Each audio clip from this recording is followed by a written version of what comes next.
At paumanin muli sa mga vloggers natin, bawi ako ngayon. Hindi na tuloy na nakaraan. Another picture.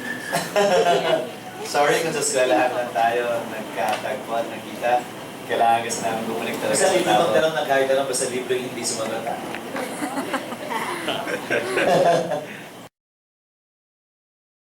Let's clarify. When we signed the committee report, wala dun yung libel clause. Siningit at nilagay yung libel clause, sinabi naman na ni Senator Soto during the period of amendments. Laudable yung objective ng cybercrime law. That's why we supported it. Inamin ko din naman agad na hindi namin nakita na nasingit yung libel provision doon. That is clearly inconsistent with our position way back in 2007. Isa ako sa principal authors hanggang ngayon ng bill para i-decriminalize ang libel. Ibig sabihin, wala na dapat kulong ang libel, dapat ang libel, civil liability na lamang kung meron man. Ibig sabihin, damages na lang at wala ng kulong. This is in line with the best practices in other democratic countries. Hindi nga lang napapasa pa yung bill hanggang sa ngayon. But let's talk about the cybercrime bill for a while. Laudable yung purpose, ba't ko sinabi yun? Maganda naman talaga yung intensyon ng batas eh. If you remember, it was written in the newspapers and published in media, yung kauna-unahang complainant na gamit sana yung cybercrime law, nanay ng isang 17 years old na bata, na pinost sa internet ng kanyang ex-boyfriend, yung hubot-hubot niyang picture, kasama sila, solo siya, at walang magawa yung magulang. Kung maalala niyo yung panahon at episode ni Hayden Ko, alam niyo ba walang kasong na isampa kay Hayden Ko? Walang kasong nasampa dun sa nag-upload sa internet. Under the cybercrime law, you can file a case against that person and you can also, pwede mo rin pababain yung website na yun. Bakit hindi gaganda yung objective ng batas kung yun ang layunin? Except, again, for the libel provision. May 120-day TRO ngayon ng Korte Suprema. Hopefully, in that 120-day period, mapapasa ng Kongreso yung amendment dun sa libel clause.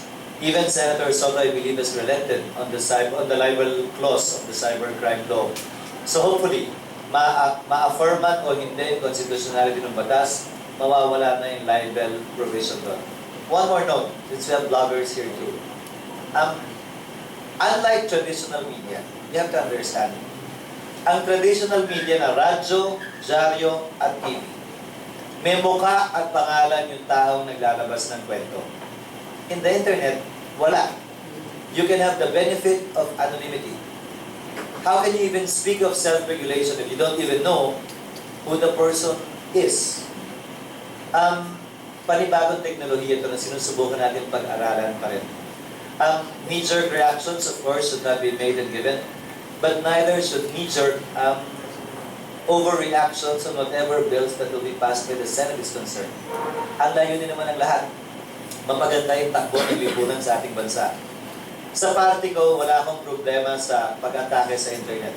Not a day goes by na sa Twitter ko walang nagmumura sa akin. Not a day goes by na walang internet site o blog na nagsasabi ng ganito, ganyan tungkol sa akin. Bahagi yun ang trabaho namin sa gobyerno. You can't win them all, you cannot.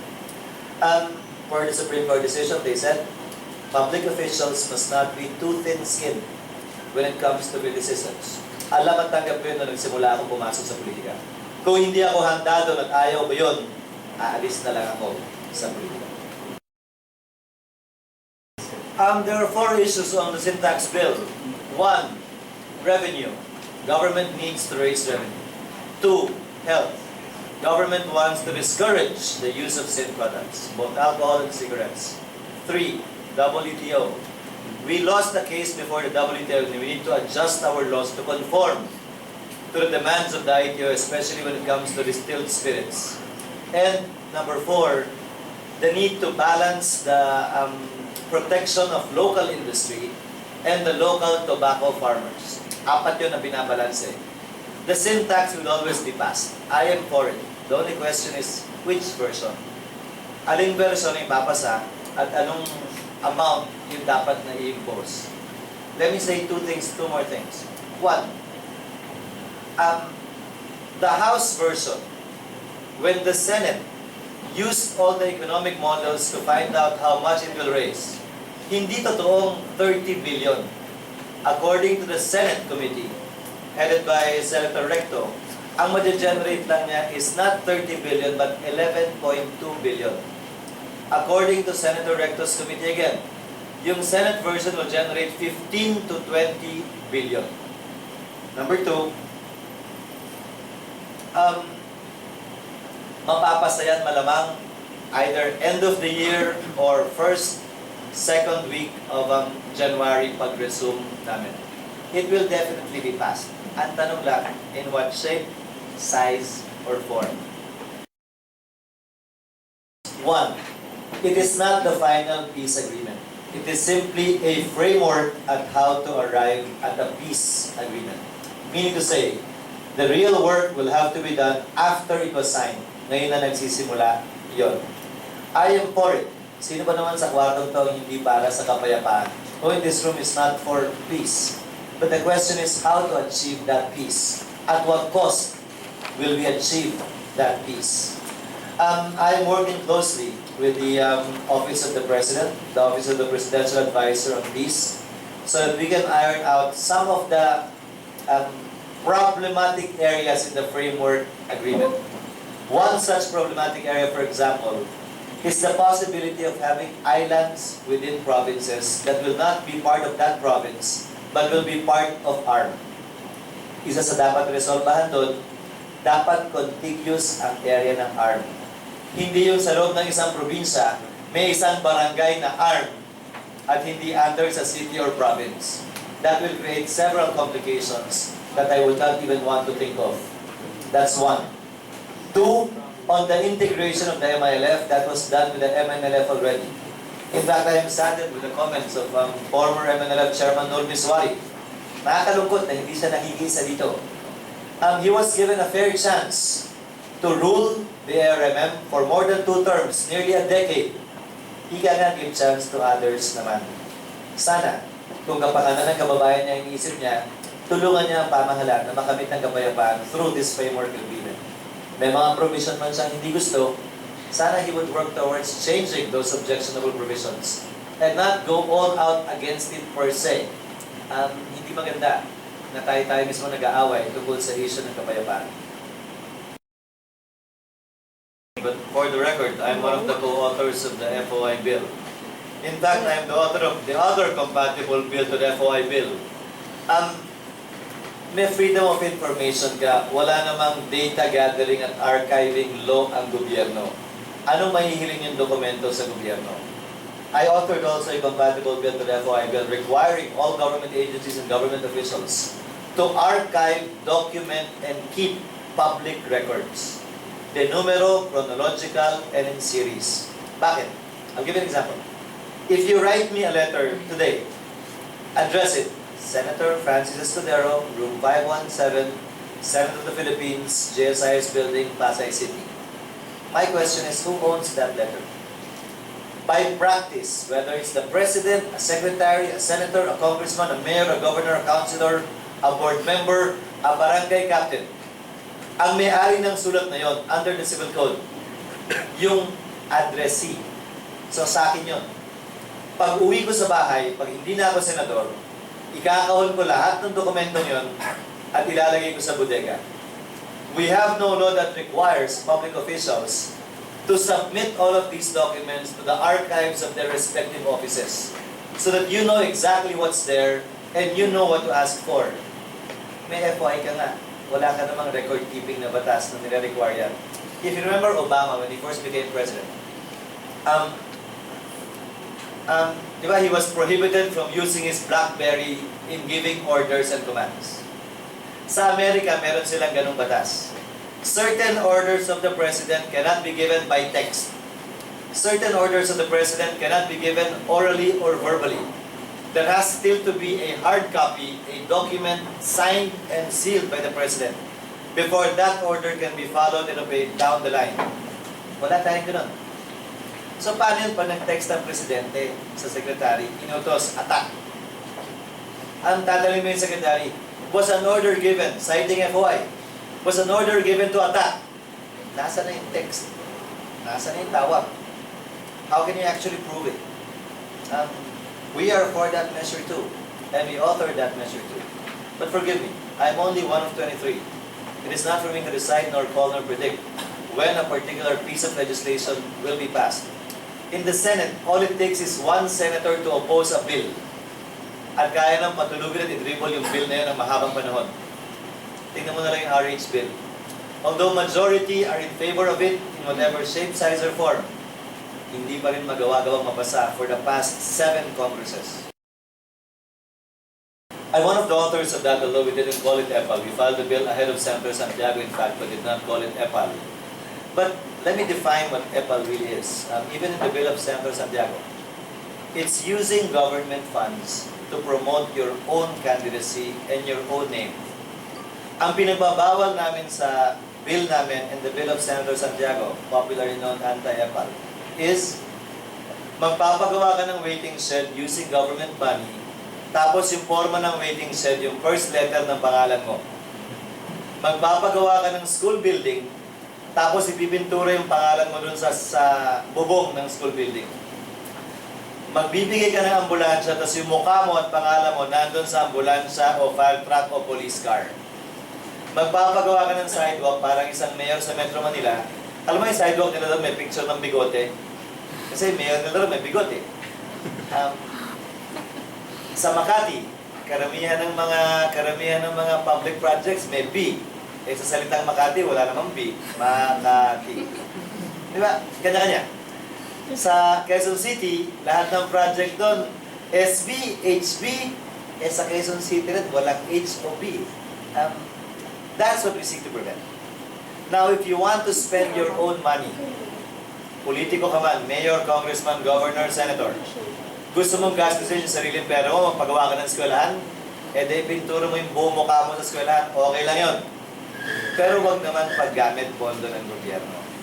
That only happens here in the Philippines. Travel anywhere in the world. Wala kang makikita ang ambulansang may mukha ng dating presidente. Wala kang makikita ang waiting shed na iba-ibang hugis, itsura at kulay. Depende sa unang letra ng pangalan ng mayor o governor o congressman nagpagawa nun. Wala. Dito lang sa Pilipinas. In other countries, ang sidewalk nila standard, ang waiting shed nila standard, ang school building nila standard. Standard lahat. Para kahit hindi na sila nakaupo, gobyerno naman ang galing yun eh. But if you want to donate a pew, as a seat or a pew in a church, di ba? Tama sa simbahan, di ba? Nakaukit yung mga pangalan na nag-donate. Okay lang yan, pribadong pera yan eh. But if it's government funds, you cannot and you're not allowed to use it. If it's a public works project, for example, that bill mandates that you should put the name of the project, the amount allocated in the project, the contractor, the implementing agency, when it started, when it should be completed, and not the name of the person who happened to instigate or facilitate the release of money for that particular project. That's anti-EPAL for you. And that's the bill that we filed so far as that is concerned. In fairness to President Aquino, he adopted via administrative order our bill. Kaya pansin mo, walang sekretaring may mukha ngayon sa kahit na saan. Yung PhilHealth card, dati nandun yung mukha ni GMA palagi. Ngayon, kahit mukha ni Pinoy, at least wala doon. In fairness, via AO, he enforced that in all executive offices. But it hasn't trickled down yet to LGUs. It hasn't trickled down yet to some congressmen and some senators. Sa budget deliberations, pinag-uusapan ngayon yung pondong i-allocate kung magkano talaga kailangan. But to clarify, because I've been asked this question in several interviews na parang hindi nila naintindihan yung bill. Ang target ng bill na yan, government retirees na nag-retire sa ilalim ng Republic Act No. 1616. Ito yung mga nakatanggap ng lump sum retirement. Optional lump sum retirement. Sa computation kasi namin, pag nag-optional sila, by the time they reach 70, ubus na yon. So gusto namin manumbalik yung monthly pension sa kanila when they reach the age of 70 during their lifetime. Kung kailan ba naman tumanda pa yung government employee dati. Kung kailan na siya maraming sakit, doon pa ba siya mapabayaan ng gobyerno. Nakatipid na nga yung gobyerno sa lump sum na tinanggap niya. Siguro naman after a certain number of years, by the time he's 70, may obligasyon ulit ang gobyerno dapat para sa kanya. nationwide actually ginawa namin yan. We allocated funds para sa lahat ng regional hospitals sa buong bansa. Hiniling namin ang tulong ng mga local government officials, mga congressmen, NGOs, and POs para mag-identify ng indigent patients. Dagdag pa siguro doon, we are also allocating 500,000 per municipality and city for the improvement, rehabilitation, maintenance, and repair of their public markets.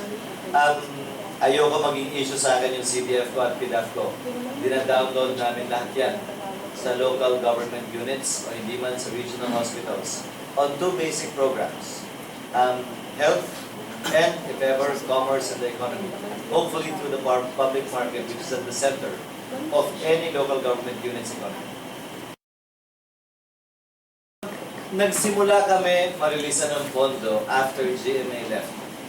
My last term as a congressman, my first 3 years as a senator, hindi kami nireleasean ng pondo ni GMA dahil nasa oposisyon ako noon. Nagsimula pa lang mag-release ng pondo para sa amin sa PDAF namin, si Pangulo Aquino, noong 2011. Because the budget for 2010 was still approved during the term of GMA. For the past 2 years, hanggang regional hospital pa lang ang kaya namin. Balak namin in the next 2 years, bababa kami sa provincial hospitals and perhaps city hospitals as well for chartered cities. Pero sa ngayon, ang kaya pa lang ng pondo namin, regional hospitals pala. Hopefully by next year, the next 2 years, makakarating ito. Highest budgetary allocation ng budget natin is DepEd. It's not DILG. DILG, I think, is at 65 billion. DepEd is at 200 plus billion. Highest budgetary priority pa rin ang education. Pero may dalawang item na mas malaki kaysa education, pero off-budget item. One is debt servicing. Off-budget yan, then automatically appropriated yan. Second is internal revenue allotment ng LGUs. Off-budget din yan dahil automatically appropriated yan. In other words, wala sa budget yun. So if you look at the GAA, the General Appropriations Act, ang highest budgetary allocation is DepEd. But to be more accurate, it's DepEd after debt servicing, after IRA, although it's not found in the budget anymore. If you're talking of the ranking ng 1 to 10, I don't even think DLG is number 1, but I think DepEd is number 10 in terms of the percentage increase of their budget compared to last year. DepEd's budget went up, if I'm not mistaken, by 28%. The budget for SUCs, SECs, State Universities and Colleges, went up by 48%. So there are 9 other agencies higher than DepEd that enjoyed a bigger percentage increase compared to last year's budget. But in real terms, pinakamalaking agency pa rin na may pondo, DepEd pa rin, hindi DLG. It seeks to address what happened during martial law sa Parasilos. Yung mga nawawala, na hanggang ngayon, hindi pa natatagpuan yung katawan ng kanilang mahal sa buhay. Buhay man o batay. We filed and passed this bill for several reasons. One, para hindi na maulit-ulit sa kasaysayan ng bansa natin yung nangyari ng panahon ng martial law. And that there is actual recognition through this bill that it happened during martial law. Number two, bawal na mag-maintain ng tinatawag nating secret detention places ang lahat ng law enforcement agencies natin. Government must submit a list to the CHR, Commission on Human Rights, ng detention facilities na existing. At sino man ang mahulihan na may detention facility minamaintain na wala sa listahan yun is considered a crime under this bill.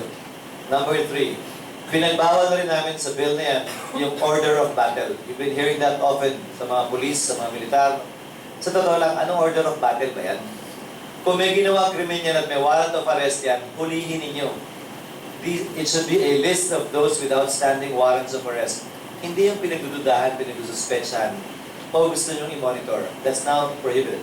Number four, it gives the families of victims the right to inspect detention places to find out that there is a one-to-one correspondence between the detainees and the actual warm bodies detained there. And finally, it provides also the similar provision we inserted in the anti-torture law, a command responsibility clause, which means yung commander, kahit walang kinalaman dun sa pagdukot, kung dapat nalaman niya at nabantayan niya yung ginagawa ng mga tao niya, o kung pagkatapos niya malaman wala siyang ginawa, he is still liable for violating this law. Those are some of the salient features of the bill that we passed. And in the region, in Southeast Asia, in Asia for that matter, we are the first to pass this kind of legislation in any democratic country. We have churned out, I think, 28 protected areas bills, meaning to say declaring various parts of the country as protected, inalienable, at hindi pwedeng minahan o i-convert into any other uses. We have likewise sponsored measures on reforestation, illegal logging, waste disposal, clean air management, numbering about 18. All of these are in our website, and hopefully, you can look at these laws. Baka may mala cybercrime na naman doon. Sabihin nyo agad sa amin kung may problema yung mga bill na nasa amin. We make it a point also to upload all of the bills that come out from that are filed in our committee and all the committee reports that are churned out by the committee that I handle. May website kami para sa Committee on Justice. May website din kami para sa Committee on Environment. And as of even date, as of today, as I said, we have no pending measures in the Committee on Environment. Mining at illegal logging sa labas ng Cagayan de Oro ang dahilan kung bakit nagbaha dito. Yes. Hindi naman sa loob ng Cagayan de Oro eh. So kung pag-uusapan natin protektahan ng Cagayan de Oro, baka gusto niyang i-file na bill prohibiting logging and mining sa palibot, lalo na in the uplands of the provinces surrounding Cagayan de Oro. It's not necessarily a solution to the problem. Our laws on mining are strict enough. Dapat lang ipatupad. Ang kulang natin sa mining laws, a national policy that will tell us saan lang ba tayo pwede mag-mine?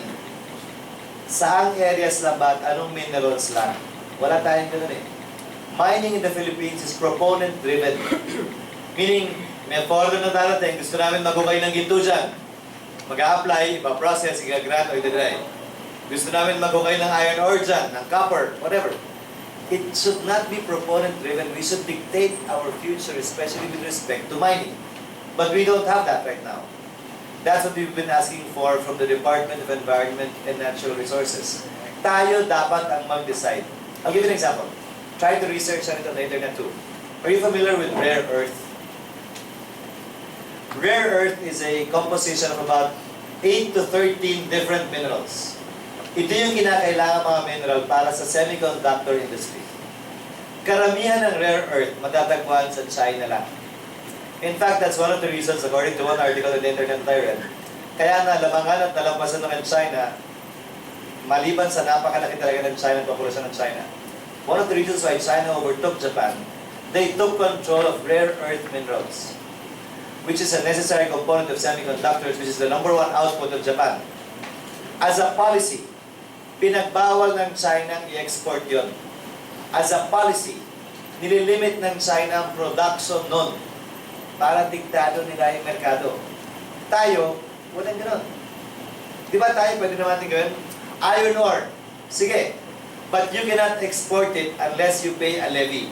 Make it expensive enough so that they instead construct a manufacturing plant here. And they can only export our iron ore semi-finished or at least may value added na tayo. May trabaho na sa Pilipino, mas mataas pa yung valor ng exports natin, nalimitahan pa natin. Diwalwal in Combal.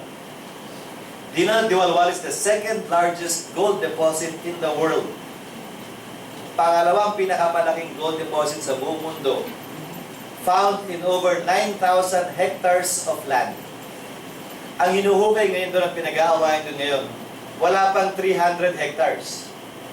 May naiiwan ka parang more than 8,700 hectares that have yet to be tapped. Anong ginagawa at anong gagawin natin doon? As a policy, we should study and look at it. Will we allow it to be mined? Or will we simply explore, find out how much gold there really is and confirm it, and consider as an option borrowing against it? Para mura interest, may cash tayo ngayon, pag gumanda ekonomiya natin, imbis na hukayin nila yung ginto, bayaran natin yung utang, may asset pa rin tayo. Plans and policies such as this, yun ang hinahanap ko sana sa mining. The question that you raised in Cagayan de Oro by your congressman, I respect him and I have the highest regard for him. But it's not that simple. He cannot file a bill prohibiting mining outside of his city. Sa Congress, mag-aaway sila doon. Because there's a principle that's adopted there. The congressman knows what is best for his district. If he does not, then he has no right being a congressman there. But if you study why the incident happened in Cagayan de Oro, galing sa labas yung problema eh. Hindi naman talaga dito eh. Mining and illegal logging was the culprit outside of Cagayan de Oro, was the culprit of the disaster that happened here. That's what we're looking at. That's what we're gauging. And siguro by policy dapat i-establish talaga ng gobyerno, because if you pass a law prohibiting it, what if 10 years from now it is in the interest of Cagayan de Oro City to allow mining in a particular selected limited area? Babalik na naman kayo sa amin para magpapasa ng batas. I think we should be more flexible when it comes to that. Hindi dapat nakaukit sa bato sa pamamagitan ng batas yung pag-prohibit. And neither will we be too light-handed insofar as allowing and approving such bills without sufficient studies. Pribado ang buhay ko at iwala yun sa trabaho ko. Sa katunayan, sino naman na may gusto nun. As much as possible, I try to keep it separate from my own work as a member of the Senate. Kaya lang, ano gagawin mo kung may tanong na gano'n? Whether in a press con or in any public forum that I attend or in any appearance on TV that I make. Number two, wala naman bawal at hindi naman kayo nagreklamo sa showbiz na pumapasok sa politika. Anong problema pag may politika o politiko na hindi naman pumapasok pero nahahalo sa showbiz? Complain first if at all about those showbiz personalities entering politics. Actually, the other way around. Because this has been and was our career to begin with. Not, and will never be showbiz. Sorry hindi ako marunong kumanta, hindi ako marunong magsayaw. At hindi rin ako marunong umarte. Wala akong kinabukasan sa showbiz at hindi mangyayari yan. I don't think I recall saying that I will run. I said I wanted to. Sabi ko, libre mangarap. Naalala ko yun. Libre mangarap, walang bayad, ba't mo bababaan yun? But running and winning for president is pure destiny. You can only plan for it perhaps 50% of the way. The remaining 50%, it has to belong to you by destiny. Hindi ka nakaukit dapat sa palad yun na magiging presidente ka. Take the case of President Aquino.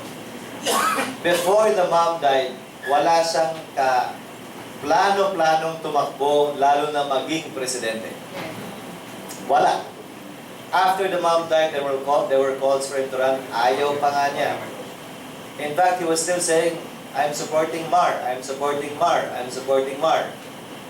Only at the end of the day, he ended up running and ended up winning.